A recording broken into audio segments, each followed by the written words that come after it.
এই ভিডিওটি কিছু করার জন্য যদি তোমার ভিতরে আগুন না লাগায় তাহলে চ্যানেল ছেড়ে চলে যেও।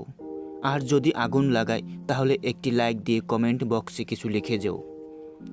এক ব্যক্তি তার কোম্পানিকে বেচে দেওয়ার পর 1000 কোটি টাকা পায়, আর সে ওই সমস্ত টাকা দিয়ে আলাদা আলাদা বিজনেস লাগিয়ে দেয় আর নিজে একটি ভাড়া বাড়িতে থাকতে শুরু করে দেয়।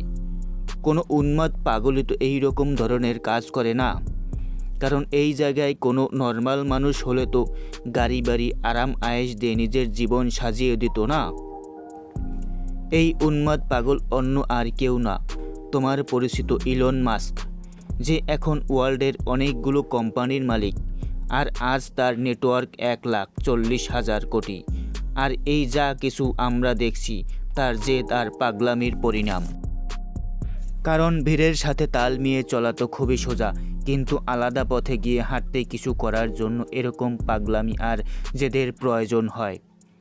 যে মানুষকে তার ভারী আওয়াজের জন্য রেডিও থেকে রিজেক্ট করে দেওয়া হয়েছিল, সে জেদ তৈরি করে আর সফলতার এমন একটি শীর্ষে পৌঁছে যায় যেখানে পৌঁছানোর জন্য সবাই শুধু স্বপ্ন দেখে। হ্যাঁ, আমি কথা বলছি অমিতাভ বচ্চনের। তার প্রথম মুভি জেনজির আসার আগে আরও 10টা মুভি ব্লক হয়েছিল, কিন্তু তা সত্ত্বেও সে তার জেদ ছাড়েনি, আর শেষ পর্যন্ত সফলতা তার জেদের কাছে এক ধরা দেয়। বিরাট কোহলির কাহিনীটাও কিছুটা এরকম, জেদ নিয়ে পাগলামি, আর সে কতটা জেদি সেটা দেখায় 2006-এ।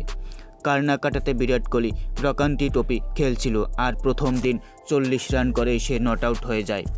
আর সেই সন্ধ্যাবেলায় তার বাড়ি থেকে ফোন আসে, তার বাবা ডেড হয়ে গেছে। সবাই বলছিল বিরাট বাড়ি যাওয়ার জন্য এক্ষুনি বেরিয়ে পড়বে। ম্যাচও এটাও ডিসাইড করে নিয়েছিল, তার জায়গায় অন্য কেউ খেলবে। তো দ্বিতীয় দিন বিরাট কোহলি ব্যাট নিয়ে পিছনেই দাঁড়িয়েছিল। সেই অবস্থাতেই সে সেঞ্চুরি করে আর নিজের টিমকে জিতিয়ে তবেই সে বাড়ির জন্য রওনা দেয়। এগুলোকে পাগলামি ছাড়া আর কী বলবে বলো? লাখে একজনের মধ্যেই এরকম পাগলামি, এরকম জেদ তৈরি হয়, আর সেই আলাদা কিছু করার জন্য আলাদা কিছু করে যায়।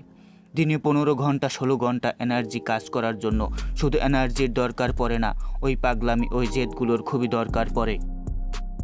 এরকম জেদি পরক্ষণেই নাম্বারে থাকে। এই রকম একটা জেদ আর পাগলামিতে ভরা কাহিনী তাশরাফ মাজির, যে তার স্ত্রীকে সঠিক সময় হসপিটালে না নেওয়ার কারণে তার স্ত্রীর মৃত্যু হয়। কারণ হসপিটাল আর তার গ্রামের মধ্যে অনেক বড় একটা পাহাড় ছিল, যেটা সে সঠিক সময় পার করতে পারেনি। সে কারণেই তার স্ত্রীকে হারাতে হয়। রাগে ক্ষোভে, আর সেই রাগকেই সে তার জেদে পরিবর্তন করে। ব্যাস, তারপর আর কি, একটা ছেনি আর হাতুড়ে নিয়েই 22 বছর সময় লাগিয়ে 55 কিলোমিটারের একটি গোটা পাহাড়কে একাই ভেঙে ফেলে। হা হা হা হা, এগুলোকে পাগলামি ছাড়া আর কী বলবো? আর পাগলামি না হলে এগুলো কিভাবে সম্ভব হবে? এরকম জেদ তখনই তৈরি হয় যখন বুকে আগুন লাগে। এরকম জেদ তখনই তৈরি হয় যখন বুকে আঘাত লাগে। কিছু মানুষ সেই সময় ভেঙে পড়ে, আর কিছু মানুষ ওই ব্যথা ওই কষ্টগুলোকে নিজের জেদে বদলে নেয় আর শুরু করে দেয় পাগলামি। আর তখন তাদেরকে আটকানো অসম্ভব হয়ে পড়ে। যখন সবাই ছুটিতে বেড়াতে যাওয়ার প্ল্যান করতে থাকে, তখন ওই ধরনের পাগলরা নিজেকে ঘরে বন্দি করে নিজের প্রচেষ্টাকে, নিজের ভবিষ্যৎকে খাড়া করার প্ল্যান করতে থাকে। তোমার পাগলামি আর জেদের কিছু থট নিচে কমেন্টস বক্সে লিখে তোমার বন্ধুদের শেয়ার করে দাও।